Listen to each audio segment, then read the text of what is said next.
നമസ്കാരം. സ്പിരിച്വൽ ഗുരുവിൻ്റെ പുതിയൊരു വീഡിയോയിലേക്ക് എല്ലാവർക്കും സ്വാഗതം. അപ്പോൾ നിങ്ങൾക്കുള്ള പ്രപഞ്ചശക്തിയുടെ ഇന്നത്തെ സന്ദേശം എന്താണെന്നുള്ളത് നോക്കാം. അപ്പോൾ ഇവിടെ ഒരു വ്യക്തി നിങ്ങൾക്ക് ദോഷം വരുന്ന രീതിയിൽ നിങ്ങൾക്കെതിരെ നിന്ന് പ്രവർത്തിക്കുന്ന ഒരു എനർജിയാണ് കാണുന്നത്. അതായത് ആ ഒരു വ്യക്തി കുറച്ച് കാലമായിട്ട് നിങ്ങളെ വിടാതെ പിന്തുടരുന്ന ഒരു സാഹചര്യമാണ് കാണുന്നത്.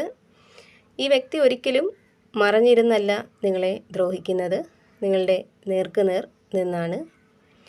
ഒരുപക്ഷെ നിങ്ങളിൽ പലർക്കും ആ ഒരു വ്യക്തിയുടെ മുഖം ഇപ്പോൾ മനസ്സിൽ തെളിഞ്ഞ് വന്നിട്ടുണ്ടാവാം. അപ്പോൾ ആ ഒരു വ്യക്തി നിങ്ങളുടെ ജീവിതം നരകതുല്യമാക്കി എന്ന് തന്നെ പറയാം. മുൻപ് വളരെ നല്ല സന്തോഷത്തോടെ വളരെ നല്ല രീതിയിൽ ജീവിതം മുന്നോട്ട് കൊണ്ടുപോയിരുന്ന വ്യക്തികളായിരുന്നു നിങ്ങൾ. എന്നാൽ ഇടയ്ക്ക് വെച്ച് ആ ഒരു വ്യക്തിയുടെ വരവ് മൂലം നിങ്ങളുടെ ജീവിതത്തിൽ സന്തോഷങ്ങൾ ഇല്ലാതാവാൻ തുടങ്ങി. ആ വ്യക്തി നിങ്ങളുടെ ജീവിതത്തിൽ പ്രശ്നങ്ങൾ സൃഷ്ടിക്കാൻ തുടങ്ങി. ഈ വ്യക്തി മൂലം നിങ്ങൾക്ക് പല നഷ്ടങ്ങളും സംഭവിച്ചിട്ടുണ്ട്. നിങ്ങളിൽ നിന്നും അവർ പലതും സ്വന്തമാക്കി. ആദ്യമൊക്കെ അവർ നിങ്ങളുടെ സ്നേഹവും വിശ്വാസവുമൊക്കെ പിടിച്ചു പറ്റാനായിട്ട് ശ്രമിച്ചു. നിങ്ങളെക്കുറിച്ചുള്ള എല്ലാ കാര്യങ്ങളും അറിയാനായിട്ട് അവർ ശ്രമിച്ചു. നിങ്ങൾ സത്യസന്ധരായതിനാൽ എല്ലാ കാര്യങ്ങളും നിങ്ങൾ അവരോട് തുറന്ന് പറഞ്ഞു. എന്നാൽ പിന്നീട് അത് തന്നെ നിങ്ങൾക്കെതിരെയുള്ള ആയുധമാക്കി അവർ മാറ്റി എന്നുള്ളതാണ്. നിങ്ങളെക്കുറിച്ച് വളരെ മോശം രീതിയിൽ മറ്റുള്ളവരോട് പറയുകയും മറ്റുള്ളവരുടെ ഉള്ളിൽ നിങ്ങളോടൊരു ഇഷ്ടക്കേട് ഉണ്ടാക്കിയെടുക്കാനൊക്കെ അവർ ശ്രമിച്ചു. അതിൽ അവർ വിജയിക്കുകയും ചെയ്തു. അതുപോലെ ഇവിടെ ആ ഒരു വ്യക്തിയുടെ എനർജി എന്ന് പറയുന്നത് നല്ല രീതിയിൽ സംസാരിക്കാൻ അറിയാവുന്ന ഒരു ആളാണ് അവർ. അതായത് എത്ര വലിയ കള്ളവും സത്യമാണെന്ന് മറ്റുള്ളവരെ പറഞ്ഞ് വിശ്വസിപ്പിക്കാനായിട്ട് ഒരു പ്രത്യേക കഴിവ് തന്നെ അവർക്ക് ഉണ്ടെന്നുള്ളതാണ്. അതുപോലെ ഇവിടെ ശരിക്കും ആ ഒരു വ്യക്തി മൂലം മാനസിക ബുദ്ധിമുട്ടുകൾ അനുഭവിക്കുന്നത് നിങ്ങളാണ്. പക്ഷേ അവർ മറ്റുള്ളവരോട് പറയുന്നത് നിങ്ങളാണ് അവരെ ദ്രോഹിക്കുന്നത് എന്നാണ്. അത് മറ്റുള്ളവർ വിശ്വസിക്കുകയും ചെയ്യാറുണ്ട്. അതിനാൽ തന്നെ നിങ്ങളുടെ സത്യം മറ്റുള്ളവർക്ക് മുന്നിൽ ബോധ്യപ്പെടുത്താനായിട്ട് നിങ്ങൾക്ക് കഴിയുന്നില്ല എന്നുള്ളതാണ്. ഇവിടെ ആ ഒരു വ്യക്തി എപ്പോഴും മറ്റുള്ളവർക്ക് മുന്നിൽ നല്ലവരാകാനായിട്ട് ശ്രമിക്കുന്ന ഒരു ആളാണ്. അതായത് മറ്റുള്ളവർക്ക് മുന്നിൽ നല്ല രീതിയിലുള്ള സംസാരവും പെരുമാറ്റവുമാണ് അവർ കാഴ്ചവെക്കുന്നത്.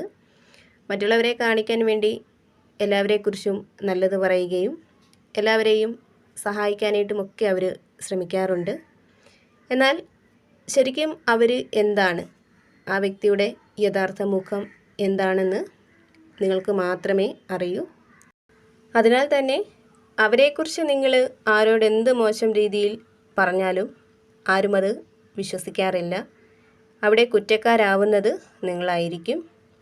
ഇവിടെ ഈ ഒരു വ്യക്തി ഇപ്പോഴും നിങ്ങളുടെ മേലൊരു ശത്രുത വെച്ച് പുലർത്തുന്നതായിട്ടാണ് കാണുന്നത്. ഇവിടെ ഈ ഒരു വ്യക്തിയുടെ യഥാർത്ഥ മുഖം തിരിച്ചറിയാനായിട്ട് നിങ്ങൾക്ക് കഴിഞ്ഞതുകൊണ്ട് അവരെ നിങ്ങളെ ജീവിതത്തിൽ നിന്നും ഇപ്പോൾ അകറ്റി നിർത്തിയിരിക്കുകയാവാം. പക്ഷേ അവർ നിങ്ങളെ ഇപ്പോഴും വിടാതെ പിന്തുടരുന്നു എന്നുള്ളതാണ്. ഇവിടെ നിങ്ങൾക്ക് ശത്രുവായിട്ട് നിൽക്കുന്ന ആ ഒരു വ്യക്തി ഒന്നിനോടും ഒരു ഭയവുമില്ലാത്ത ഒരു ആളാണെന്നാണ് കാണുന്നത്. അതായത് വളരെയധികം മനോബലവും തൻ്റെടവുമൊക്കെ ആ ഒരു വ്യക്തിയിൽ ഉണ്ടെന്നുള്ളതാണ്. അവർ ചെയ്യുന്നതും പറയുന്നതുമായിട്ടുള്ള എല്ലാ കാര്യങ്ങളും ശരിയാണെന്നാണ് അവർ വിശ്വസിക്കുന്നത്. അവർ ഒരിക്കലും അവരുടെ തെറ്റ് അംഗീകരിക്കാറില്ല. ഇവിടെ ഈ വ്യക്തിക്ക് ചുറ്റും എന്തിനും ഏതിനും അവരെ പിന്തുണയ്ക്കാനും സഹായിക്കാനും ഒരുപാട് ആളുകൾ ഉള്ളതായിട്ട് കാണുന്നുണ്ട്. അതായത് നിങ്ങളുടെ ശത്രുസ്ഥാനത്ത് നിൽക്കുന്ന ആ ഒരു വ്യക്തി വളരെ ശക്തനായിട്ടുള്ള അല്ലെങ്കിൽ വളരെ ശക്തയായിട്ടുള്ള ഒരു ആളാണെന്നാണ് കാണുന്നത്. അതേപോലെ തന്നെ സാമ്പത്തികമായിട്ടും ആരോഗ്യപരമായിട്ടും കുഴപ്പമില്ലാത്ത ഒരു സ്ഥിതിയാണ് അവർക്ക് ഉള്ളത്. അതുകൊണ്ട് തന്നെയാണ് അവർക്ക് ഒന്നിനെയും ഭയമില്ലാത്തതും നിങ്ങൾക്കെതിരെ എന്തും ചെയ്യാനുള്ള ഒരു ധൈര്യം അവരുടെ ഉള്ളിൽ ഉണ്ടാവുന്നതും. ഇവിടെ ഈ ഒരു വ്യക്തിയുടെ ഉദ്ദേശമെന്ന് പറയുന്നത് തീർച്ചയായിട്ടും നിങ്ങളുടെ കണ്ണീര് തന്നെയാണ്. നിങ്ങൾ ഒരിക്കലും സന്തോഷിക്കരുത്. ഒന്നിന് പുറകെ ഒന്നായിട്ട് എപ്പോഴും പ്രശ്നങ്ങൾ നിങ്ങളെ അലട്ടിക്കൊണ്ടിരിക്കണം. നിങ്ങൾ സമാധാനം നഷ്ടപ്പെട്ട് ജീവിക്കണം എന്നുള്ളതാണ്. ഇവിടെ ശരിക്കും ഈ വ്യക്തിക്ക് നിങ്ങൾ ഒരു തരത്തിലുമുള്ള ദ്രോഹങ്ങളും ചെയ്തിട്ടില്ല. നിങ്ങളവർക്ക് സഹായങ്ങൾ മാത്രമാണ് ചെയ്ത് കൊടുത്തിട്ടുള്ളത്. നിങ്ങളവരെ സ്നേഹിച്ചു, വിശ്വസിച്ചു. പക്ഷേ നിങ്ങളുടെ സ്നേഹത്തിനെയും വിശ്വാസത്തിനെയും അവർ മുതലെടുക്കുകയാണ് ചെയ്തത്. സ്നേഹത്തോടെ നിങ്ങളോടൊപ്പം നിന്ന് നിങ്ങളിൽ നിന്നും പലതും അവർ സ്വന്തമാക്കി. നിങ്ങൾക്ക് പല നഷ്ടങ്ങളും അവർ വരുത്തി വെച്ചു. ഇവിടെ നിങ്ങളെന്ന വ്യക്തി ഈശ്വരനിൽ അല്ലെങ്കിൽ പ്രപഞ്ചത്തിൽ വളരെയധികം വിശ്വാസം അർപ്പിച്ച് മുന്നോട്ട് പോകുന്ന ഒരു ആളാണെന്നാണ് കാണുന്നത്. പ്രാർത്ഥനയ്ക്ക് നിങ്ങൾ വളരെയധികം പ്രാധാന്യം നൽകിയാണ് മുന്നോട്ട് പോകുന്നത്. ഇവിടെ പ്രപഞ്ചശക്തി നിങ്ങളോട് പറയുന്നുണ്ട് അവരുടെ ഈ ഒരു ദ്രോഹം അധികകാലം നീണ്ടു നിൽക്കില്ല എന്ന്. കാരണം കർമ്മ അവർക്ക് തിരിച്ചടി നൽകും എന്നത് തീർച്ചയാണ്. ഇവിടെ നിങ്ങൾ വിശ്വസിക്കുന്ന ഒരു ശക്തിയെ മുറുകെ പിടിക്കുക. ഉറപ്പായിട്ടും വൈകാതെ തന്നെ ശത്രുക്കൾക്ക് മുന്നിൽ നിങ്ങൾക്ക് വിജയം ഉണ്ടാകുന്നതാണ്. അല്ലെങ്കിൽ അവരുടെ പിടിയിൽ നിന്നും പുറത്ത് കടക്കാനായിട്ട് നിങ്ങൾക്ക് സാധിക്കുന്നതാണ്. കാരണം ഇവിടെ സമയം നിങ്ങൾക്ക് അനുകൂലമാവുന്നുണ്ട്. പ്രപഞ്ചം നിങ്ങൾക്ക് അനുകൂലമായിട്ട് പ്രവർത്തിക്കുന്ന സമയങ്ങളാണ് എത്തിച്ചേരുന്നത്.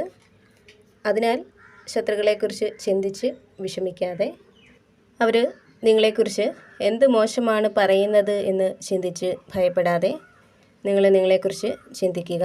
നിങ്ങൾക്ക് ചെയ്ത് തീർക്കാനുള്ള കാര്യങ്ങളിൽ ശ്രദ്ധ കൊടുത്ത് അത് ചെയ്ത് തീർക്കാനായിട്ട് ശ്രമിക്കുക. ഇവിടെ വളരെ പെട്ടെന്ന് തന്നെ അവരുടെ ജീവിതത്തിൽ തിരിച്ചടികൾ ഉണ്ടാവാൻ പോകുന്നതായിട്ടാണ് കാണുന്നത്. അവർ ചെയ്തതിൻ്റെ ഫലം അവരെ തേടി എത്തുന്നുണ്ട്. അപ്പോൾ എപ്പോഴും പോസിറ്റീവായിട്ടിരിക്കാനായിട്ട് ശ്രമിക്കുക. എല്ലാ കാര്യങ്ങളിലും ഒരു ശുഭപ്രതീക്ഷ കൊടുക്കുക. അതുപോലെ തന്നെ ഈ ഒരു റീഡിങ്ങിൽ നിന്നും നിങ്ങളുമായിട്ടും നിങ്ങളുടെ ജീവിത സാഹചര്യങ്ങളുമായിട്ടും അതുപോലെ തന്നെ നിങ്ങൾ മനസ്സിൽ വിചാരിച്ച ആ ഒരു വ്യക്തിയുമായിട്ടൊക്കെ നിങ്ങൾക്ക് പോസിറ്റീവായിട്ട് തോന്നുന്ന കാര്യങ്ങളെ മാത്രം എടുക്കുക. അല്ലാത്ത കാര്യങ്ങൾ വിട്ടുകളയുക. നിങ്ങൾ വിശ്വസിക്കുന്ന ആ ഒരു ശക്തിയുടെ സഹായവും അനുഗ്രഹവും എപ്പോഴും നിങ്ങളോടൊപ്പം ഉണ്ടാവട്ടെ എന്ന് പ്രാർത്ഥിക്കുന്നു. വീണ്ടും പുതിയൊരു വീഡിയോയിലൂടെ കാണാം.